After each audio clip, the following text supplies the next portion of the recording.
Hablaremos hoy de algunos pasajes de la locura de Van Gogh, de los médicos que lo trataron y de sus cuadros.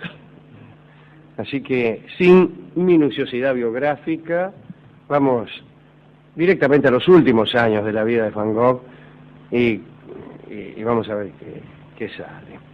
Dicen que la locura de Van Gogh apareció allá por 1888, cuando convivía con su amigo Paul Gauguin. Cuenta el propio Gauguin que por esos tiempos habían aparecido algunos síntomas premonitorios. Vincennes se había vuelto excesivamente brusco, Vincent Van Gogh, ¿no?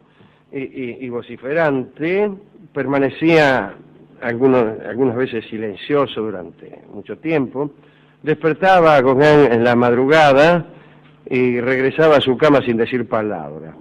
Cuentan que con enorme angustia Van Gogh sospechaba que algo estaba sucediendo. Al observar el retrato que Gauguin le hizo mientras pintaba girasoles, dijo: "Soy yo desde luego, pero yo volviéndome loco". Poco más tarde empezaron los problemas. Van Gogh se tomó un vaso de ajenjo y repentinamente arrojó ese vaso a Gauguin. Una tarde Gauguin salió a dar un paseo y sintió detrás de sí el sonido familiar de unos pasos rápidos pero irregulares. Se dio vuelta justo cuando Vincennes se le abalanzaba con una navaja de afeitar. Gauguin le dio unas patadas y lo alejó. Y esa noche tuvo lugar el episodio de la oreja. Vamos a recordarlo, lo contó Gauguin. Parece que después del ataque con la navaja, Van Gogh regresó a su casa y se cortó la oreja. Debió tardar bastante en cortar la hemorragia, porque al día siguiente se encontraron varias toallas ensangrentadas.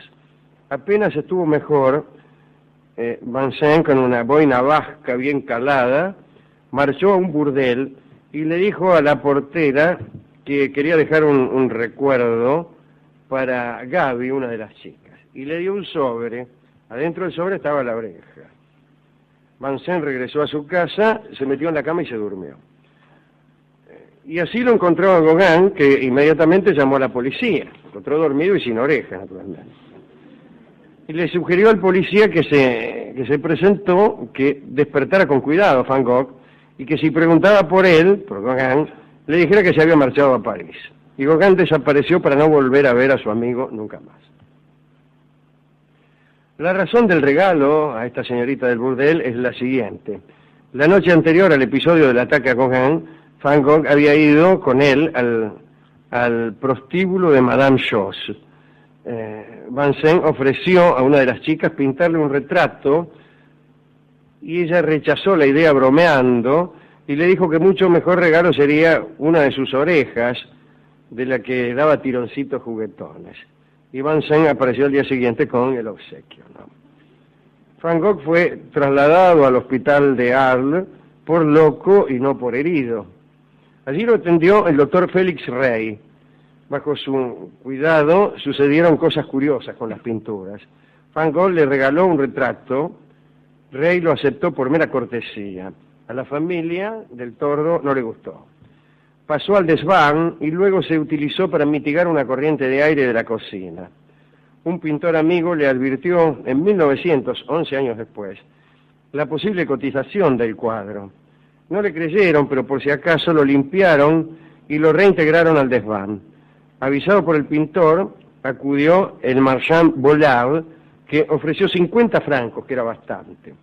El padre del médico encontró indigno aceptar tanto por esa porquería. Pero el doctor, Félix Rey, avivado, pidió al azar 150 francos,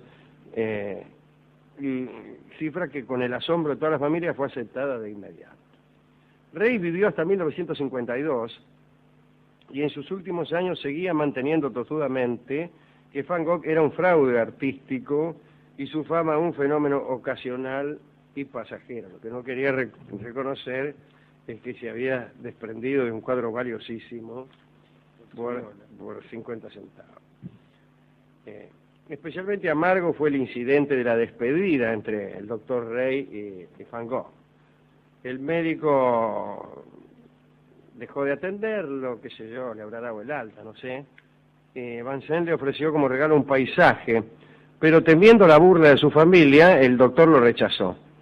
En ese momento pasaba un ayudante del hospital y el médico le preguntó delante de Van Gogh si lo quería. Y el ayudante preguntó qué podía hacer con ese adefesio, pero igual se lo llevó, ¿no?, con gesto burlón. El desprecio por la obra de Vincennes era compartida por el resto del personal del hospital. Peyron, el director del asilo de Saint-Rémy, le dio un cuadro a su hijo que lo utilizó como blanco para tiro. Una tal Sor Epifanía, una de las pocas excepciones, le pidió a Vincennes un cuadro para la comunidad, pero luego lo tuvo que rechazar por la reacción de las demás monjas. Durante el trato con Félix Rey, Van Gogh pasó por momentos profundos de crisis. Se creía envenenado. Su aspecto no era el mejor. A veces salía del hospital y en una oportunidad entró en una casa ajena y la dueña se desmayó del susto. Tras ese incidente, la población de Arles le tuvo miedo. Una comisión de vecinos llevó un escrito al alcalde pidiendo la reclusión perpetua de Vincennes. Había más de 80 firmas que lo señalaban como un hombre indigno de vivir en libertad. Un amigo de Van Gogh, Signac, que también era pintor, consiguió que lo dejaran salir bajo su cuidado, pero no le fue bien. Signac se asustó al verlo beber la botella de agua ras y le aconsejó regresar al hospital. Van Gogh volvió, fueron tiempos de enorme producción aquellos, ¿eh? Dicen que las orientaciones estéticas de Vincennes nunca se vieron afectadas por la enfermedad y que siguieron una línea que se estructuró antes de la enfermedad y que prosiguió su desarrollo lógico.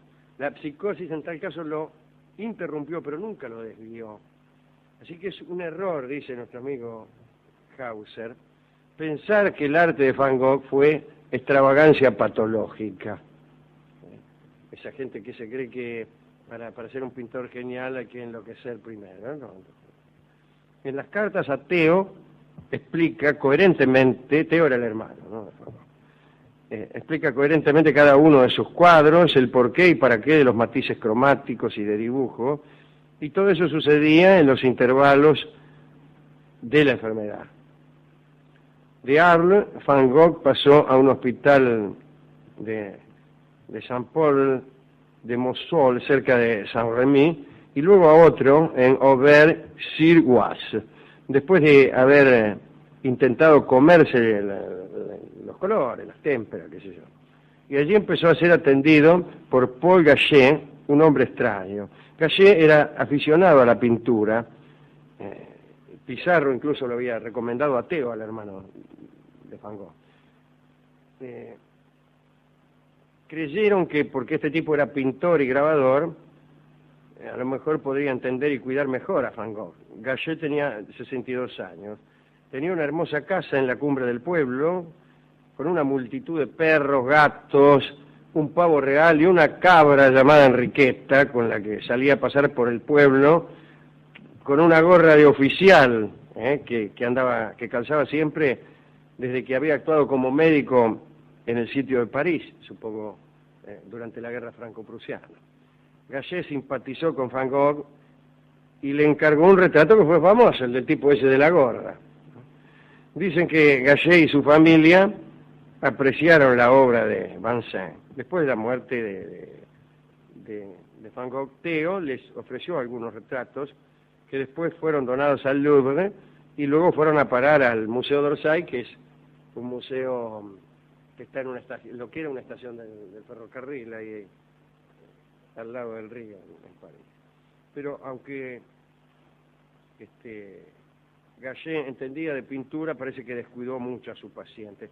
La vigilancia era parcial, el tipo podía salir cuando quería de la institución, más tarde le permitieron dormir en una posada.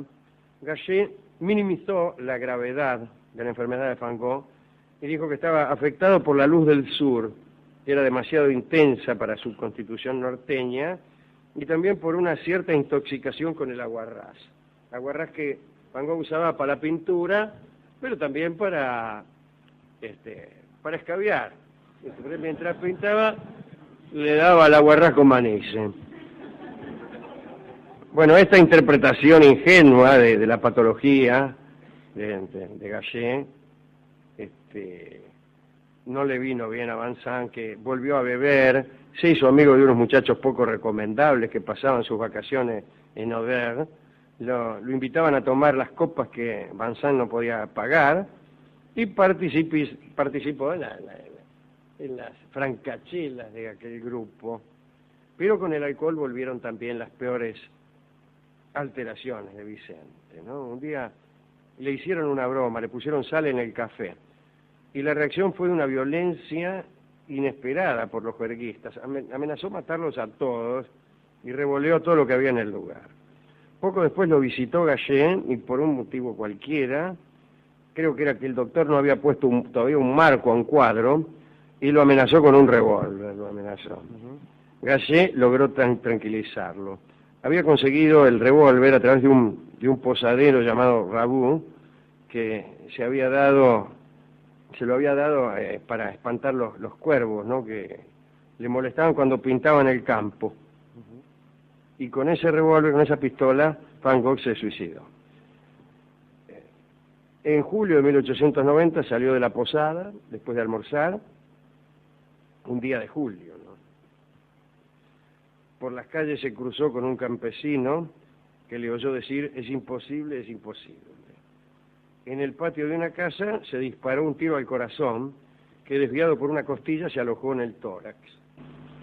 Debió deambular varias horas herido, puesto que no regresó a la habitación de su posada hasta el anochecer. Rabu lo vio entrar tomándose el costado. Vincent mostró la herida, se avisó a Gallé, pero no pudieron hacer nada, le recomendaron reposo. Van Gogh, al parecer sin grandes dolores, permaneció sentado en su cama fumando. Al policía que fue a investigar, Van Gogh le dijo que no era asunto suyo, y se murió a los 2 días. Tenía 37 años. Esta es la historia de estos últimos días del pobre Vincent Van Gogh, un amigo de este programa. ¿A quién dedicarlo? A él, desde luego. Al hermano, que era un buen tipo, sí. A Gauguin, por más que se haya enojado con él, qué sé yo.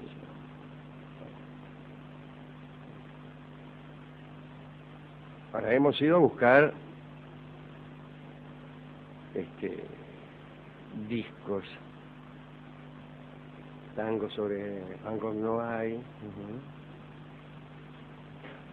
Sobre el postimpresionismo tampoco. Así que no sabíamos. Entonces, el de la discoteca me hizo la siguiente sugerencia. Él imaginó un diálogo entre Gauguin y Van Gogh. Si hay un color que Van Gogh usaba poco, era el colorado. Siempre andaba con los amarillos y con los violetas. Él había descubierto que el violeta era la sombra del amarillo.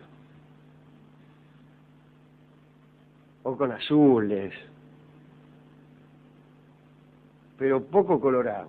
Entonces él imaginó que Gauguin le daba instrucciones y le decía: colorado, colorado, que es el nombre del tango que canta ahora don Carlos Gardel. Colorado, colorado. Adelante.